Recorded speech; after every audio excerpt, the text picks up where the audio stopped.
हमारे साथ बातचीत के लिए प्रेस क्लब में महासचिव पद का चुनाव लड़ रहे सिराज साहिल हैं। हम उनसे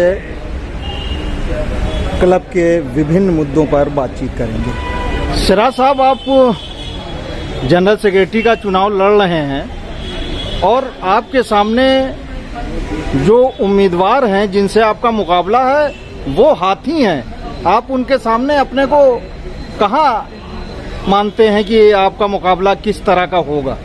वो आप कह रहे हैं हाथी हैं, मैं तो कहता हूं कि मैं उनके सामने शेर साबित होऊंगा, क्योंकि प्रेस क्लब ऑफ इंडिया का चुनाव किसी एमएलए, एमपी या नगर निगम का चुनाव नहीं है कि जिसमें जो है धर्म, जाति और संप्रदाय की बातें करके वोटर को गुमराह किया जाए। यहाँ बुद्धिजीवी लोग बैठते हैं। मेरा प्रेस क्लब ऑफ इंडिया के सभी मेंबरों से आग्रह है कि वे अपनी बुद्धि का इस्तेमाल करते हुए सारे प्रत्याशियों के दम खम को जांचें, परखें, उसके बाद अपने कीमती वोट का इस्तेमाल करें, ना कि किसी पैनल के चक्कर में पड़ें, ना कि किसी विचारधारा के चक्कर में पड़ें, ना किसी धर्म, जात और क्षेत्रवाद के चक्कर में पड़ें। सिर्फ एक चक्कर में पड़ें कि वे व्यक्ति किसको चुन रहे हैं, उसमें कितना दम है, वो प्रेस क्लब ऑफ इंडिया के लिए, पत्रकारों के लिए क्या कुछ करने की क्षमता रखता है।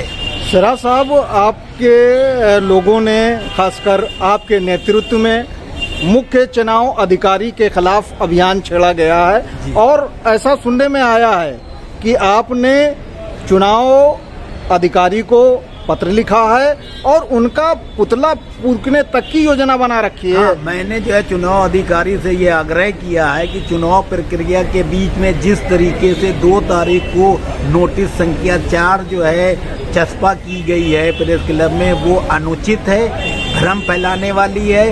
इसलिए उसको तुरंत और तत्काल प्रभाव से वापस लिया जाना चाहिए, ताकि जो है निष्पक्ष और निर्भीक तरीके से बिना पक्षपात के चुनाव हो सके और सबको समान तौर पे अपने प्रचार प्रसार का अवसर मिले।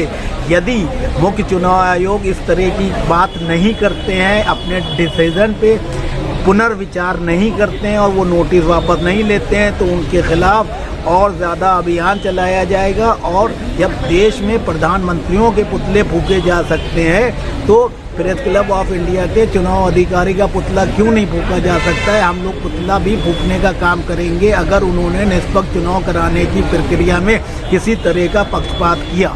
सिराज साहब, आखिरी सवाल कि आपको प्रेस क्लब में क्या कमियां दिखाई दे रही हैं जिसकी वजह से आप गौतम लहरी, जो एक लोकप्रिय नेता माने जाते हैं, उनके खिलाफ चुनाव लड़ रहे हैं? मेरा कहने का ये मतलब है कि मैं चुनाव इसलिए नहीं लड़ रहा हूँ कि गौतम लहरी से हमें कोई आपत्ति है। मैं चुनाव इसलिए लड़ रहा हूँ कि इस कमेटी में मैं शामिल हो सकूँ और पत्रकारों के उत्थान के लिए सरकार से ज़्यादा सहूलियतें ले सकूं। कोरोना में बहुत से पत्रकार मर गए, उनका कुछ ज़्यादा प्रभावशाली उनको मुआवजा नहीं मिला। पत्रकारों की हत्याएं हो जाती हैं, उनको मुआवजा नहीं मिलता है, उनकी सुरक्षा नहीं होती है।